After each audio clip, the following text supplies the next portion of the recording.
ಇದೀಗ ಕೊನೆಗೂ ಗೃಹಲಕ್ಷ್ಮಿಯರಿಗೆ good news ಕೊಟ್ಟ ಸರ್ಕಾರ. 3 ತಿಂಗಳಿನಿಂದ ಬಾರದ ಗೃಹಲಕ್ಷ್ಮಿ ಯೋಜನೆ ಫಲಾನುಭವಿಗಳು ಕಂಗಾಲು. ಡಿಕೆ ಶಿವಕುಮಾರ್ ಅವರ ಹೇಳಿಕೆ ವಿಡಿಯೋನ ನೀವು ಪೂರ್ತಿಯಾಗಿ ನೋಡಿ ಸ್ನೇಹಿತರೆ. ಮತ್ತೊಂದೆಡೆಯಲ್ಲಿ ರೈತರಿಗೂ ಕೂಡ ಗುಡ್ ನ್ಯೂಸ್. ನಮ್ಮ ಹೊಲ ನಮ್ಮ ದಾರಿ ಯೋಜನೆಗೆ ಗ್ರೀನ್ ಸಿಗ್ನಲ್ ಕೊಟ್ಟ ಸರ್ಕಾರ. ನಿಮ್ಮ ಜಮೀನಿಗೆ ರಸ್ತೆ ಹಾಕಲು ಸರ್ಕಾರವೇ 12 ಲಕ್ಷ ರೂಪಾಯಿ ಸಹಾಯಧನ ಕೊಡಲಿದೆ. ಹೇಗೆ ಪಡೆದುಕೊಳ್ಳಬೇಕು, ಅರ್ಜಿ ಹೇಗೆ ಸಲ್ಲಿಕೆ ಮಾಡಬೇಕು, ಎಲ್ಲ ಮಾಹಿತಿ ನೋಡೋಣ. ಮತ್ತೊಂದೆಡೆಯಲ್ಲಿ ಡೀಸೆಲ್ ಮತ್ತು ಪೆಟ್ರೋಲ್ ಹಾಕಿಸುವ ಮುನ್ನ 2 ಗೋಲ್ಡನ್ ಟಿಪ್ಸ್ ಕೊಟ್ಟ ಪೆಟ್ರೋಲ್ ಬಂಕ್ ಉದ್ಯೋಗಿ. ನೀವು ಏನು ಮಾಡಬೇಕು ಎಂಬ ಕುರಿತಂತೆ ಮಾಹಿತಿ ಬಂದಿದೆ ಸ್ನೇಹಿತರೆ. 110 ರೂಪಾಯಿ, 210 ರೂಪಾಯಿ ಹೀಗೆ ಪೆಟ್ರೋಲ್ ಹಾಕಿಸುವ ಟ್ರಿಕ್ಸ್ ಈಗ ಹಳೆದಾಯ್ತು. ಮತ್ತೊಂದು ಹೊಸ ಟಿಪ್ಸ್ ಕೊಡಲಾಗಿದೆ. ವಿಡಿಯೋನ ನೀವು ಪೂರ್ತಿಯಾಗಿ ನೋಡಿ ಮಾಹಿತಿ ಪಡೆದುಕೊಳ್ಳಿ. ಮತ್ತೊಂದೆಡೆಯಲ್ಲಿ ಪುಟಿನ್ ಅವರು ಇತ್ತೀಚೆಗೆ ಭಾರತಕ್ಕೆ ಬಂದಿದ್ದ ಬಗ್ಗೆ ಸಂತೋಷ್ ಲಾಡ್ ಅವರು ಲೇವಡಿ ಮಾಡಿದ್ದಾರೆ. ಪುಟಿನ್ಗೆ ಇಲ್ಲೇ ಎಲೆಕ್ಷನ್ಗೆ ನಿಲ್ಲೋಕೆ ಟಿಕೆಟ್ ಕೊಡ್ತಾರೆ ಅಂದುಕೊಂಡಿದ್ದೆ ಎಂದು ಮಾಧ್ಯಮಗಳ ಮುಂದೆ ವ್ಯಂಗ್ಯವಾಡಿದ್ದಾರೆ. ಎಲ್ಲ ಮಾಹಿತಿಗಳನ್ನ ಡೀಟೇಲ್ ಆಗಿ ನೋಡೋಕ್ಕಿಂತ ಮೊದಲು ನೀವು ನಮ್ಮ ಚಾನಲ್ಗೆ ಮೊದಲು ಬಾರಿ ಭೇಟಿ ಕೊಡ್ತಿದ್ರೆ ದಯವಿಟ್ಟು ಸಬ್ಸ್ಕ್ರೈಬ್ ಆಗಿ ಪಕ್ಕದಲ್ಲಿ ಕಾಣಿಸೋ ಗಂಟೆ ಒತ್ತಿ. ಇದರಿಂದ ಕರ್ನಾಟಕದ ಮುಖ್ಯವಾದ ಮಾಹಿತಿಗಳು ನಿಮಗೆ ಸಿಗುತ್ತವೆ. ವಿಡಿಯೋಗೆ ಲೈಕ್ ಮಾಡ್ತಾ ವಿಡಿಯೋನ ಪೂರ್ತಿಯಾಗಿ ನೋಡಿ. ಬನ್ನಿ ಸ್ನೇಹಿತರೆ, ಎಲ್ಲ ಮಾಹಿತಿಗಳನ್ನ ಡೀಟೇಲ್ ಆಗಿ ನೋಡೋಣ. ನೀವು ಕೂಡ ಗೃಹಲಕ್ಷ್ಮಿ ಯೋಜನೆ ಫಲಾನುಭವಿಗಳಾಗಿದ್ರೆ ದಯವಿಟ್ಟು ವಿಡಿಯೋಗೆ ಲೈಕ್ ಮಾಡಿ ಮತ್ತು ನಿಮ್ಮ ಬ್ಯಾಂಕ್ ಖಾತೆಗೆ ಎಷ್ಟು ತಿಂಗಳಿನಿಂದ ಹಣ ಜಮಾ ಆಗಿಲ್ಲ ಕಮೆಂಟ್ ಮಾಡಿ. ಹೌದು, ರಾಜ್ಯದಲ್ಲಿ ಮಾಹಿತಿ ಪ್ರಕಾರ 3 ತಿಂಗಳಿನಿಂದ ಬಾಕಿ ಕಂತು ಜಮಾ ಆಗಿಲ್ಲ.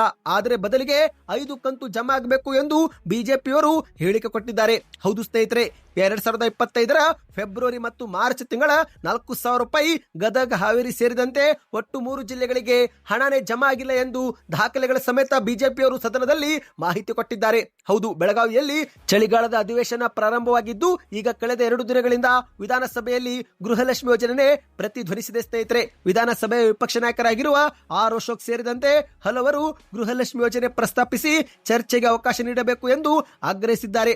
ಗೃಹಲಕ್ಷ್ಮಿ ಯೋಜನೆ ಹಣ ಸಮರ್ಪಕವಾಗಿ ವಿತರಣೆ ಆಗುತ್ತಿಲ್ಲ, ಬಾಕಿ ಕಂತು ಜಮೆ ಆಗುತ್ತಿಲ್ಲ. ನೀವು ನೋಡಿದ್ರೆ ಹಣ ಹಾಕಿದ್ದೇವೆ, ಹಣ ಬಿಡುಗಡೆ ಮಾಡಿದ್ದೇವೆ ಎನ್ನುತ್ತಿದ್ದೀರಿ.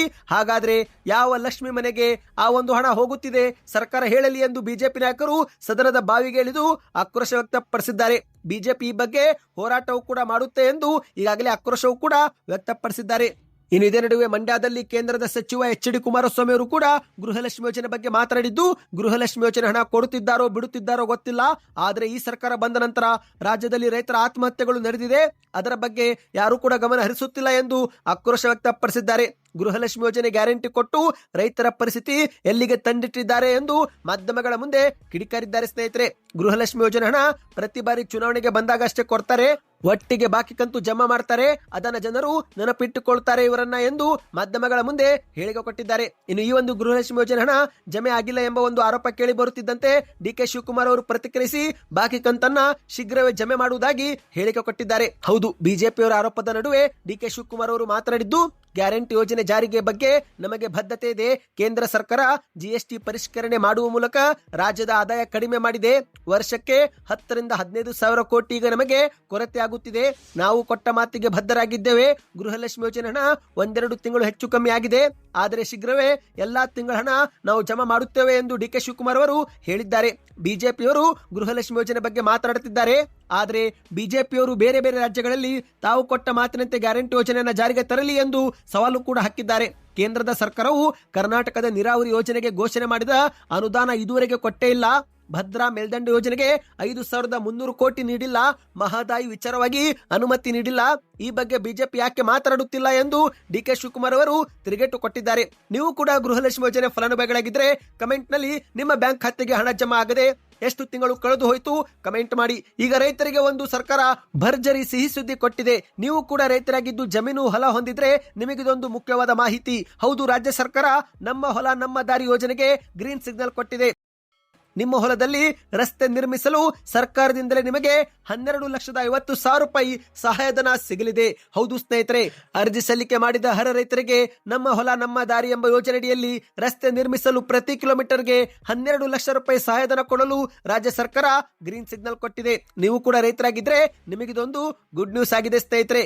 ರಾಜ್ಯಾದ್ಯಂತ ರೈತರ ಹೊಲಗಳಿಗೆ ರಸ್ತೆ ಸಂಪರ್ಕ ಕಲ್ಪಿಸಲು ಸರ್ಕಾರ ಈ ಒಂದು ಕ್ರಮ ತೆಗೆದುಕೊಳ್ಳಲು ಮುಂದಾಗಿದೆ. ಅಂದ ಹಾಗೆ ಸ್ನೇಹಿತರೆ, ಈ ಒಂದು ಯೋಜನೆಯ ಪ್ರಮುಖ ಉದ್ದೇಶವೇನೆಂದರೆ ರೈತರ ಹೊಲ ಗದ್ದೆ ತೋಟ ಜಮೀನುಗಳಿಗೆ ರಸ್ತೆ ಸಂಪರ್ಕ ಕಲ್ಪಿಸಿಕೊಡುವುದು ಮತ್ತು ರೈತರು ತಮ್ಮ ಜಮೀನುಗಳಲ್ಲಿ ಬೆಳೆದಂತ ಕೃಷಿ ಉತ್ಪನ್ನಗಳನ್ನು ಸುಲಭವಾಗಿ ಮಾರುಕಟ್ಟೆಗೆ ಸಾಗಾಣಿಕೆ ಮಾಡಲು ಈ ಒಂದು ಯೋಜನೆ ಸಹಾಯಕವಾಗಲಿದೆ ಮತ್ತು ರೈತರ ಕೃಷಿ ಉತ್ಪನ್ನಗಳನ್ನು ಮಾರುಕಟ್ಟೆಗೆ ಸಾಗಿಸುವಾಗ ಆಗುತ್ತಿರುವ ಸಾರಿಗೆ ವೆಚ್ಚ ತಗ್ಗಿಸಲು ಕೂಡ ಈ ಒಂದು ಯೋಜನೆ ಜಾರಿಗೆ ತರಲಾಗುತ್ತಿದೆ ಎಂದು ರಾಜ್ಯ ಸರ್ಕಾರ ಆದೇಶದಲ್ಲಿ ಉಲ್ಲೇಖಿಸಿದೆ ಸ್ನೇಹಿತರೆ. ಹೌದು, ಸಾರ್ವಜನಿಕರು ಮತ್ತು ರೈತರು ಕೂಡ ಸುರಕ್ಷಿತವಾಗಿ ಸುಮವಾಗಿ ಸಂಚರಿಸಲು ಈ ಒಂದು ಯೋಜನೆ ಜಾರಿಗೆ ತರಲಾಗಿದೆ. ಆದರೆ ಸ್ನೇಹಿತರೆ, ರಸ್ತೆ ಕಾಮಗಾರಿಯನ್ನು ಆಯ್ಕೆ ಮಾಡಲು ಕೂಡ ಒಂದು ಮಾನದಂಡವನ್ನ ಸರ್ಕಾರ ನಿರ್ಮಿಸಿದೆ. ಹೌದು, ಸರ್ಕಾರ ನಿಗದಿಪಡಿಸಿದ ಮಿತಿಗೆ ಅನುಗುಣವಾಗಿ ರಸ್ತೆ ಕಾಮಗಾರಿ ಆಯ್ಕೆ ಮಾಡಲಾಗುತ್ತೆ.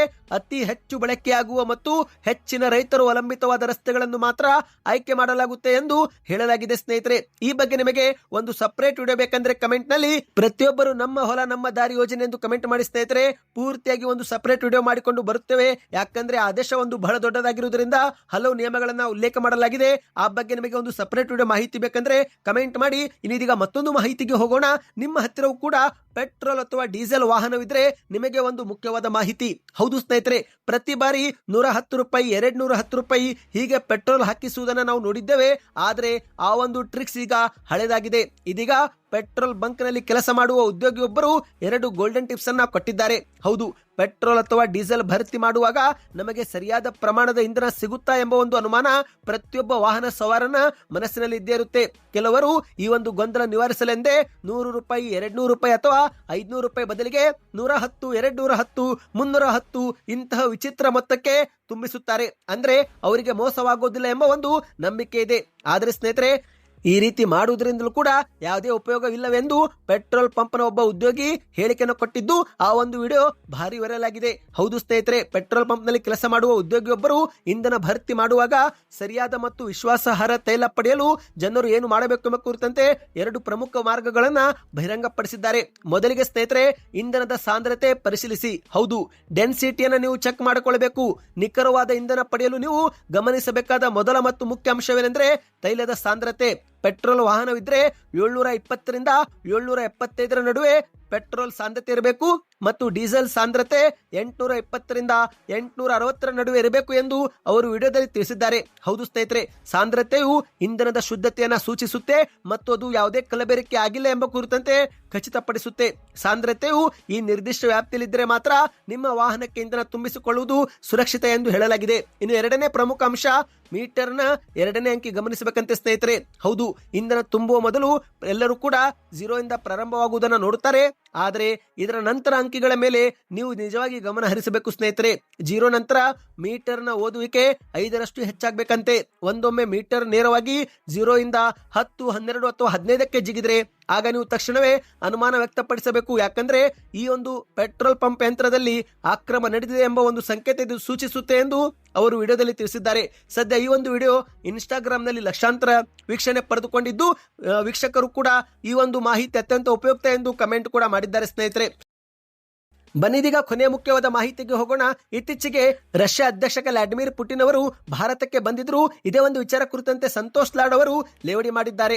ಪುಟಿನ್ಗೆ ಇಲ್ಲೇ ಎಲೆಕ್ಷನ್ ನಿಲ್ಲೋಕೆ ಟಿಕೆಟ್ ಕೊಡ್ತಾರೆ ಅಂದುಕೊಂಡಿದ್ದೆ ಎಂದು ಮಾಧ್ಯಮಗಳ ಮುಂದೆ ವ್ಯಂಗ್ಯವಾಡಿದ್ದಾರೆ. ಹೌದು ಸ್ನೇಹಿತರೆ, ಬೆಂಗಳೂರಲ್ಲಿ ಮಾತನಾಡಿದಂತ ಸಂತೋಷ್ ಲಾಡ್ ಅವರು ರಷ್ಯಾ ಅಧ್ಯಕ್ಷ ವ್ಲಾಡಿಮಿರ್ ಪುಟಿನ್ ಭಾರತಕ್ಕೆ ಬಂದಿದ್ರು, ನಾನೇನೋ ಪುಟಿನ್ಗೆ ಇಲ್ಲೇ ಟಿಕೆಟ್ ಕೊಡ್ತಾರೆ ಎಂದುಕೊಂಡಿದ್ದೆ.